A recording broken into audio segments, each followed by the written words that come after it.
एका पौराणिक कथेनुसार एका पुरुषाचे नवीन लग्न झाले होते. गौना झाल्यानंतर तो आपल्या पत्नीला घेण्यासाठी सासरी गेला.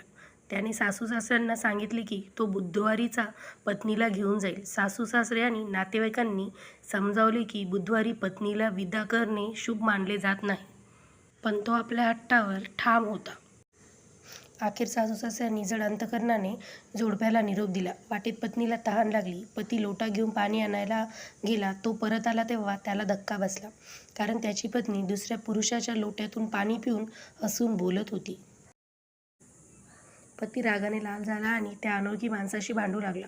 पण आश्चर्य म्हणजे तो अनोळखी माणूस हुबेहूब त्याच्यासारखाच दिसत होता. वाद वाढला तेव्हा ते दोघेही समजू शकले नाहीत की खरा पती कोण आहे. त्यावेळी भगवान शिव आणि माता पार्वती प्रकट झाले. शिवांनी त्या पुरुषांना सांगितले की बुधवारी प्रवास किंवा पत्नीला निरोप देणे अशुभ मानले जाते. तो आजच्या दिवशी प्रवासाचा हट्ट धरला म्हणून हे संकटाचे दृश्य पाहावे लागले. तो पुरुष क्षमा मागितल्यानंतर भगवान शिवाने तो भास दूर केला.